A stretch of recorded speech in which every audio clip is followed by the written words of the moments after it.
Hello and welcome to a weekly vlog where I am going to read some books and you're gonna come with me. So it's Monday the 24th. The end of the month is in sight and a new month is also in sight. So last week my mom came to visit me and she just left last night, and for that week and a bit I really neglected my life and my to-do list, which is fine because I wanted to spend time with her and do things with her while she was here. So now that she's left, I really need to get my shit together. I really want to delve into short form content. I was very hesitant to get into short form content. I don't know why. I feel like long form content suits me, but you never know until you try it, right? So I thought, you know what, let me just give it a whirl, try short form content and see how I like it. Now let's talk about reading. Right, so my goal for this year is 100 books, and I really want to get to that goal. And in order to get that goal, I need to be consistently reading. Haven't done it because January and February have been busy for me. I was traveling in January, I was sick in January. In February, it's a short month, and my mom was here for actually half of it. So I need to get my shit together. And I don't want to read books for the sake of upping my goal, but I need to be reading more. And the books that I've been reading so far, I haven't been obsessed with, I haven't been loving. I've just had a good time with them. And that's not necessarily bad. But for example, the book that I was just recently reading, I was having a good time. I just didn't want to read it. I want to read something else. And because I didn't want to read it, I didn't want to pick up the book. I haven't been reading as much. I have been picking it up like, I don't know, 20 pages a day. And that is not something that I usually do. So this week we're going to pivot into my mood reading and picking up what is going to work for me, because then I will be reading a lot. First things first, I'm already in the middle of a book that I started, I want to say, end of January, and that is Valor by John Gwynne. I am on page 206 and I have been reading this really slowly, and I want to finish this week. So I have sectioned it out to finish it this week, and today's section is to get to page 276, so I need to get a head start on that. And this is book 2 to an adult epic fantasy series called The Fateful and the Fallen by John Gwynne, and I really enjoyed Malice. I cannot believe it was John Gwynne's debut book, and it was very much a setup to the whole series, and it gave me so much good vibes that I think I'm gonna love this series so much. And I haven't been obsessed with the epic fantasy series since, I want to say, Greenbolt Saga, which I finished in 2023, and that is like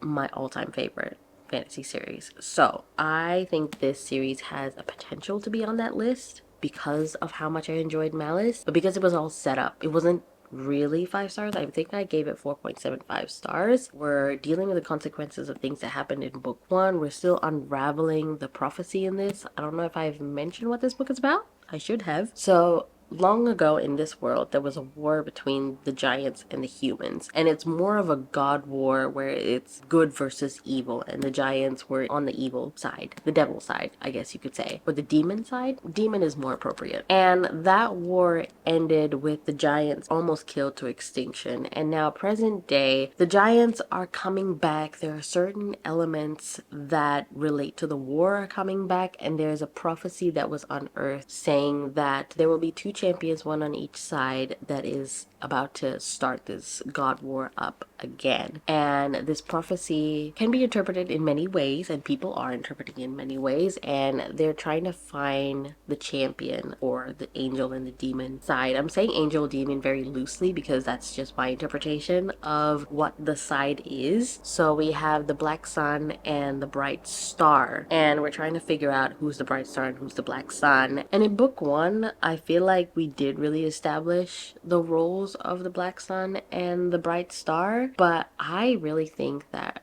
it's going to be switched up, honestly. But I am very eager to see what's going to happen. It's so engaging, and we delved into their character development, and I am really invested in the characters, which is why I'm pretty sure that I really enjoy this series so far. His writing is really accessible. I feel like if you read Brandon Sanderson and it's very accessible to you, this is also the same. And the way he delivers the world building and the information to you is very seamless. It's not very info dumpy, and I feel like a lot of debut authors do info dump to you, but he did not, which I was very, very surprised. In the second book, we're following more POVs, and in the first book we didn't get the giant's POV, but in the second book we do get one giant POV, which I am really, really excited for, because as I said before, the giants played a huge part in the Gods War. So I want to see their view on the Gods War and like why they chose that side. You know what I mean? And like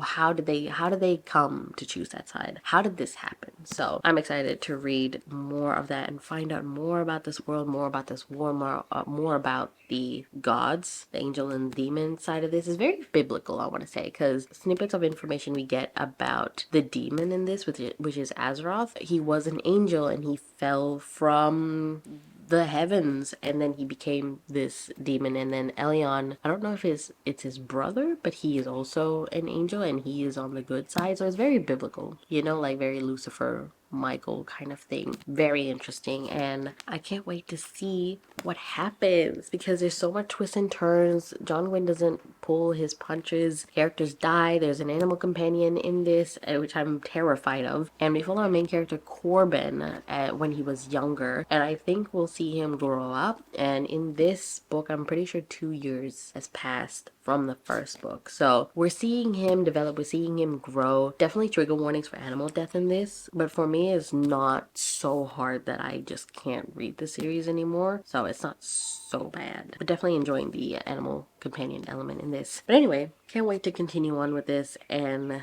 find out some things, see all the political machinations that are happening within this world, and yeah, it's exciting. Okay, I said I wanted to mood read, so we're pivoting to a series that I've heard so many good things about, and I just want to be immersed. I just want to be obsessed with this, with a series or just a book in general, and I feel like this is going to get me there, and that is Magnolia Parks by Jessa Hastings. I bought this book, I don't know when, but quite a few years ago. I want to say 2021 maybe, and I am so excited to get into this. This is a adult romance, and it is very toxic, very angsty, very dramatic, which I am always here for. I don't know if there's a happily ever after or like a happy ending to this romance series, and knowing that, I feel like my expectations have shifted, because if I went into this book expecting a happily ever after, maybe I would be disappointed. But knowing that because it's so toxic, angsty, and dramatic, I don't think there will be a happily ever after. But you know what? I'm here for it. It's been compared to Gossip Girl, Chuck and Blair, which is one of my favorite ships, and I am very excited to get into this. I just want to be obsessed, please. And I love a good romance, so very excited to dive into this today. Honestly, I don't know what this is about. Just I know that we're following Magnolia Parks and BJ, I want to say, are their names. When I start reading this, I will get into it. I don't know what the plot is. I just know it's the romance between them, and I'm pretty sure it's kind of like friends to lovers, or maybe they were already lovers and they're now friends. It's messy, it's toxic, and I'm excited for that. That is the reading plans for this week. I am working the whole week. I have to go into the office tomorrow and Wednesday, so you probably won't hear from me then, because office days tend to be really, really busy and I don't have time to do anything because it's just a whole day of traveling and working and stuff like that. But I'm excited to reset this week and get my life together and feel organized in here and out here, because when everything is organized in here is not so anxious, and that's what I want.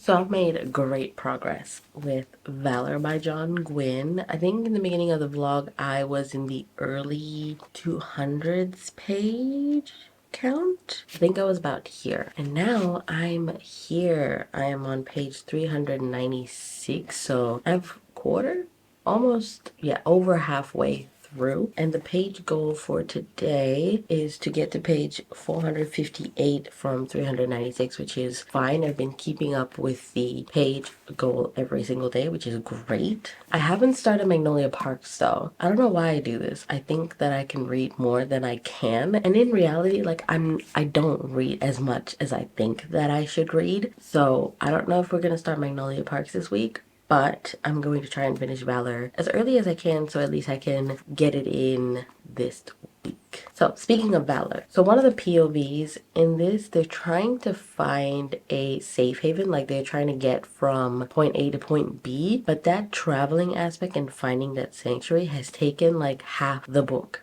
to get to point B, and it was getting a little bit tedious and like dragged on for too long. That's like my only niggling little complaint. I'm still really enjoying this. And another thing that I want to talk about is because there's so many POVs, one is bound to be a dud, and one of them for me is for a character named Fidel. I don't really care about her. I understand why we have her POV because she's in a specific region and we need to know what's going on in that region, so we're in her POV for that. But I'm not really vibing with her POV. I do have a couple of favorite POVs for sure. Siwon, I don't know how you pronounce her name. I know there's a specific pronunciation, but Siwon, she is my favorite. Like my favorite POV. I don't know if she's my favorite character. It's definitely a tie between her and Corbin. And we have a new POV in this book for Maquin. And Maquin is a really interesting character. He's an older character that has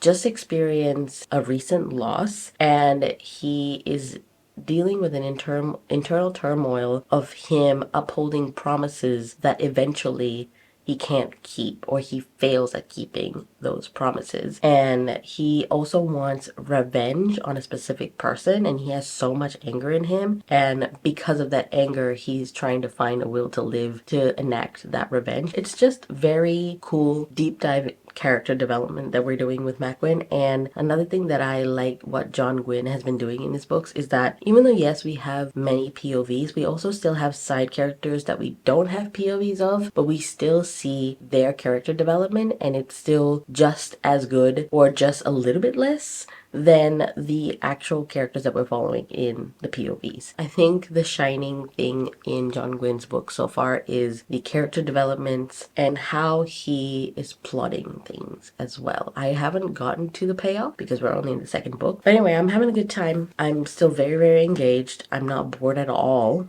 except thinking about it after about the whole traveling situation, it did for me feel like it dragged down a little bit too much. But overall, I'm still really enjoying this. Because I had to go to the office the last 2 days, I literally haven't done anything in terms of content other than post a TikTok. If you are not following my TikTok, please follow me on TikTok and on Instagram. I really want to post more on TikTok, so I'm working on that right now. So today's agenda is to work because I still have work. Honestly, today is not the best day for me. I am so tired. I don't know if you can see it on my face. I'm so tired, I'm so drained, and all I want to do is just to go downstairs, sit on my couch, watch YouTube, and read the whole day and just not speak to anyone. It's just been a draining couple of days. I've been trying to get my shit together. There has been a pet loss in the family, which is very sad. And then today I just found out one of the actresses that I really like, Michelle Strattenberg.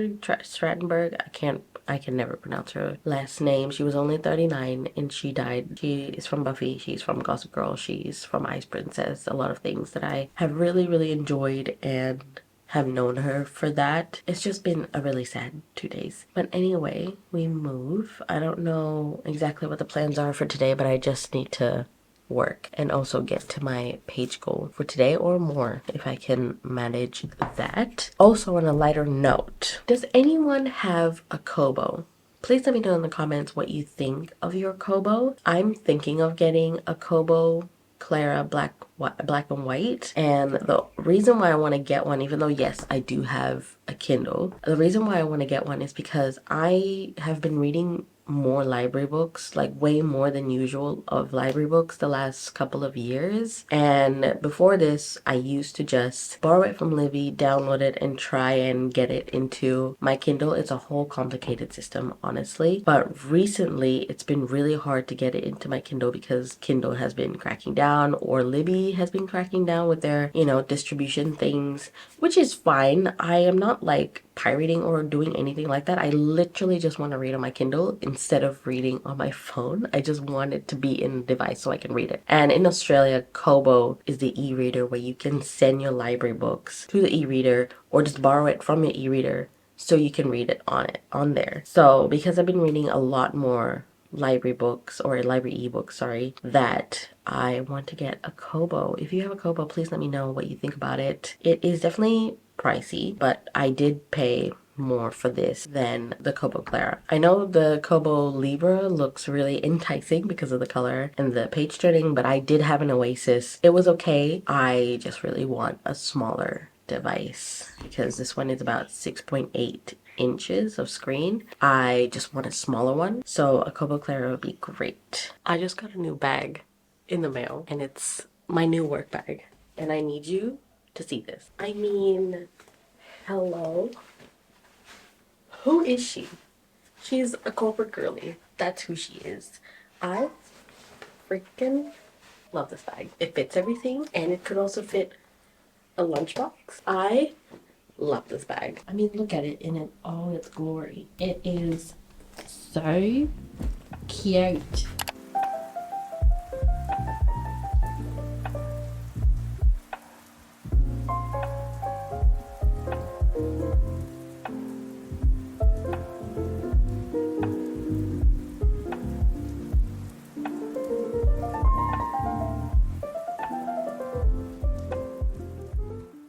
I did absolutely nothing on Saturday, which was yesterday, and I do not regret it. I really needed a day to decompress. All I did was catch up on wrestling because I missed a lot of the shows when my mom was here. So I'm all caught up now, and today I am, guess what I'm doing? Watching more wrestling. You got it right. No, I'm excited for today's PLE actually, but I want to come on here and give you a reading update on Valor by John Gwynn. I don't have much left. I'm on page 526 and I have about 120-ish pages to go, and I'm determined to finish this today for sure. Everything is ramping up. Characters that have different POVs are meeting each other. Things are coming together with certain parts of the prophecy. We have some acceptance to the prophecy. In book one, it was very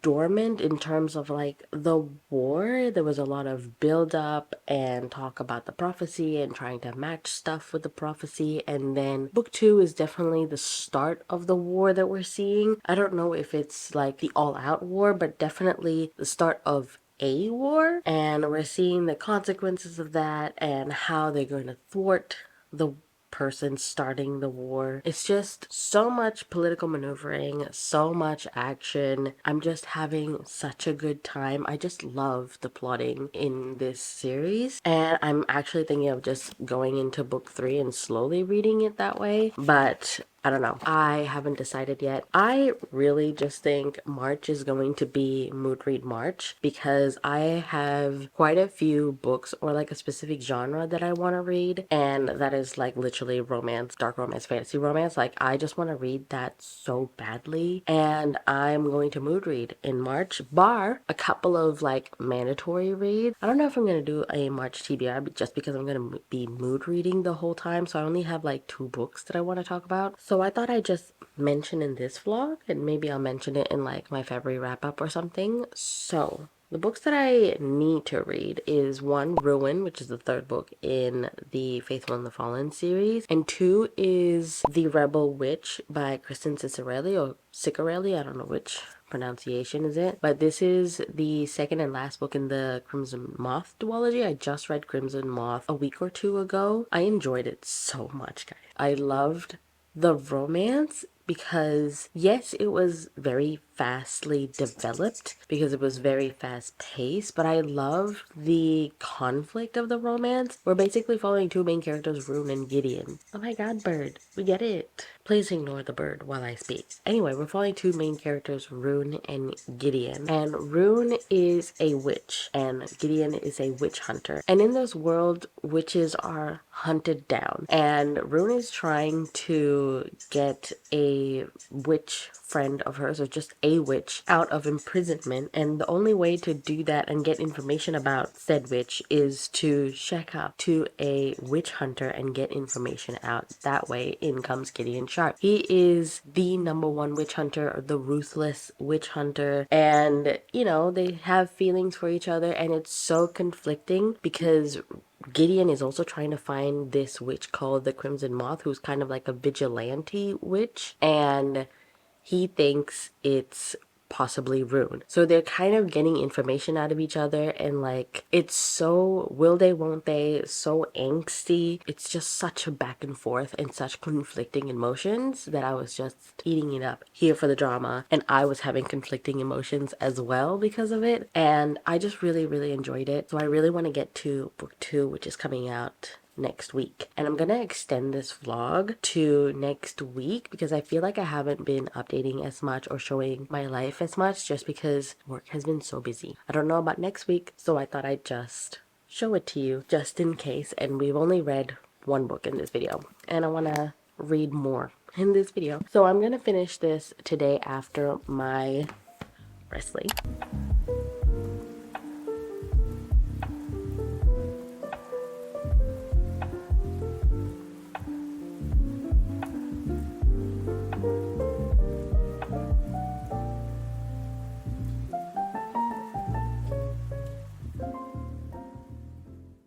I just wanted to update you before I head to work this morning. Please don't mind my appearance. Yes, I do have a pimple patch going to work. My skin is just not cooperating this week, but I am feeling my hair today, so that's good news. Anyway, yesterday was my partner's birthday, so I was spending the day with him, etc, etc, but I did manage to finish Valor by John Gwynne yesterday morning, I want to say. Oh my god, the ending of this, people were dropping like flies at the latter half of this book, and I was devastated, honestly. John Gwynne, I'm telling you, does not pull his punches. No one is safe. I was fighting for my life with what happened, and I'm just like, why are you doing this? But I know why he's doing this. Hello, it's a fantasy book. So overall, I'm gonna give this 4.5 stars. I liked Malice better. So Malice I rated 4.75, so it's not really much of a difference. I just feel like with this second book, there was just a lot of traveling. There was way more perspectives. I think I counted, and it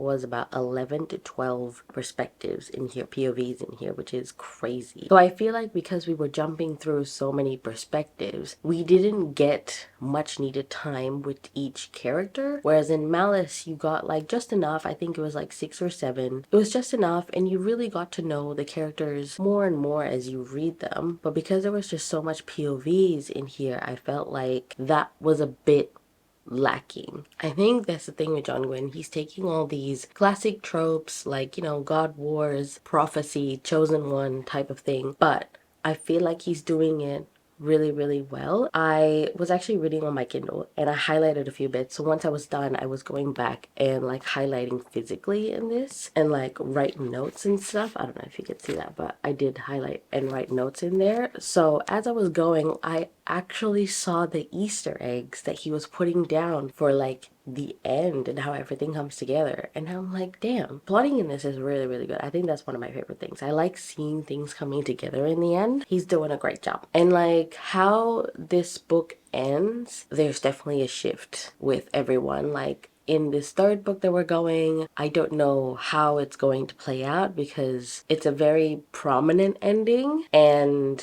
we don't know how our characters are going to act. Are they going to pivot, do a 180, or are they going to go full throttle and do this thing? You know what I mean? Well, probably don't. I'm being very vague. But anyway, 4.5 stars. Can't wait to get into the third book. I kind of feel like I want to get into the third book right now, but I did pick up my next read, which is Water Moon by Samantha Soto Yambo, or Yambao. Sorry. I don't know how to categorize this. Is this a sci-fi? Is this a fantasy? I actually don't know. It feels very scientific because there's a lot of mention of physics in this, but then also like it's kind of fantasy because it's like dealing with two different worlds. We're following a main character, Hana, who has been given this pawn shop by her father because her father wants to retire. It's been in their family for a very, very long time. Her father's been running it for a very, very long time, and now it's her turn to take over this pawn shop. And this pawn shop, it lives in a different dimension, and it actually appears to be a ramen shop in Tokyo where people are lining up to get into a ramen shop, but the only people that can enter this pawn shop is if there's a choice in them that's really heavily weighing on them, and they need to relinquish that choice in order to have a freer, lighter life. So you go into this pawn shop and you give them that burden of a choice, and they give you something back. And that is the family business, that is the pawn shop. So Hana is taking over that business. But the day that she is taking over, she comes to find out that her father is missing. So she has to go on this journey to find her father. I have definitely reached the point where her father is missing, and she's met this man that has stumbled upon the shop while she is like searching for her father in the pawn shop, and he's a client. And I feel like there's something about him that I think like both of them are going to go on this adventure. I don't know. And I'm on page 60 at the moment, so not far in. I was very skeptical going into this because I'm not a fan of anything cozy, low stakes. While this definitely has a plot, like, you know, her searching for her father and what happened to a father, it's like a mystery that I can get on board and like be invested in. I like this prose. It's not very purpley. It doesn't have a lot of metaphors. It's just digestible and not annoying for me. For example, I do have a couple of quotes to share with you that I thought was good, you know, something to think about. As I said, this pawn shop deals with taking a burdenous choice from you to lighten your life. And as Hana's father is talking to this client, he says, happiness has little to do with what you have and everything to do what you do not. And that like kind of resonated with me because we all do that thing, right? We all do the thing where we're like, oh, I wish I had this and this and this, and don't take the time to appreciate what you actually have right this second. And then another quote that I liked is, losing your way is oftentimes the only way to find something you did not know you were looking for. Relatable. And then, love is something that people are taught to want, but all we really need is not to be alone when we come home and to have someone to wave goodbye to us at the door when we leave. Definitely hit me in the feels there, because who doesn't not want to be alone? But anyway, that is my reading update. I need to go to work, catch the train, head into the city, and I'm going to be reading this on my commute. So far, I'm really enjoying this. We've had a title card so far in a chapter of what Water Moon is, because I was trying to figure out what Water Moon is, but we find out, and it's very anticlimactic in my opinion. Maybe there's more to it. I don't know.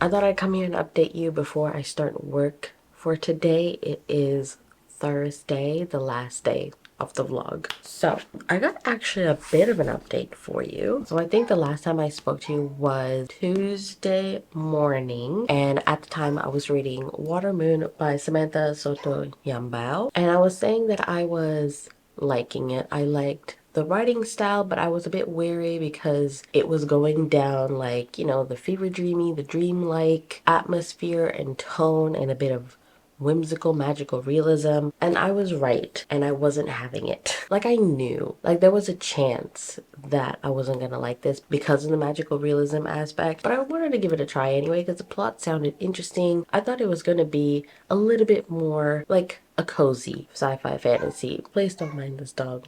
The neighbor's dog just keeps barking and I don't even know if I can hear him, but it's getting on my nerves, and he barks all day, every day, and I'm so sorry if you can hear him in the background. Anyway, I was expecting a cozy time, but there was an aspect to the story that had a bit of tonal shift. So I think I explained that this pawn shop deals with people's choices. And every month the shikuin, which roughly translates to the keepers, come and take the choices. And Hana's mother was executed or killed or slash exiled because she stole a choice from this vault in the Shikuin. So the keepers gave me kind of like a bad guy vibe, and there was also a sense of danger in this because when Hana's father went missing, so did a choice as well from the vault. So Hana is panicking. She's trying to find a father through various different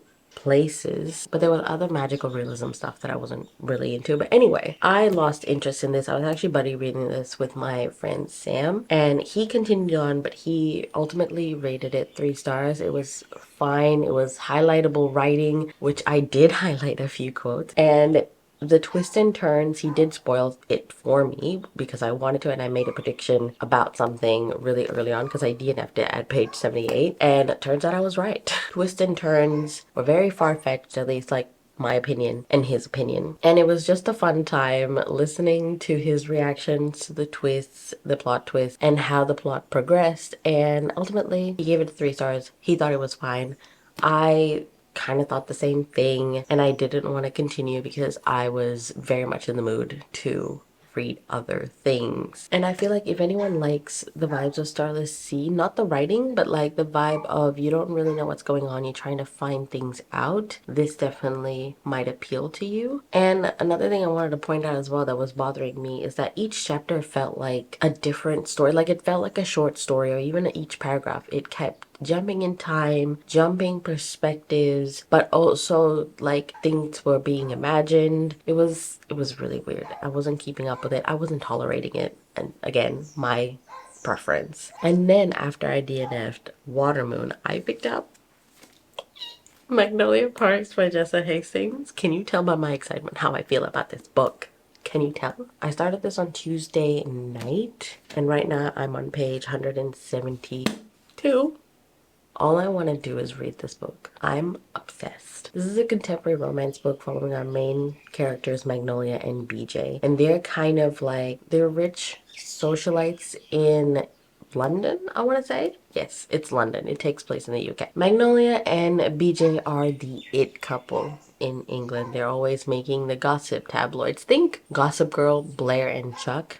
That's BJ and Magnolia, and I love Blair and Chuck. I was obsessed with them. I'm still kind of obsessed with them when I was watching Gossip Girl, and that's why I'm obsessed with this. It's not your typical contemporary romance where I think, I actually can't confirm if this will have a happily ever after, but it doesn't feel that way. But it's a toxic, angsty, problematic time. It's an all-consuming love that is consuming me. I'm having such a good time. I love the writing. I want to read some highlight passages for you if you'll let me. It's kind of like second person perspective. We have Magnolia's POV and BJ's POV, but they're kind of addressing the reader. For example, in the first page, Magnolia introduces BJ. She's describing BJ Ballantyne, and he has brown hair, green eyes, the most beautiful boy in all of London, they say, and probably I agree, on his good days. But why am I explaining this to you? You already know who he is.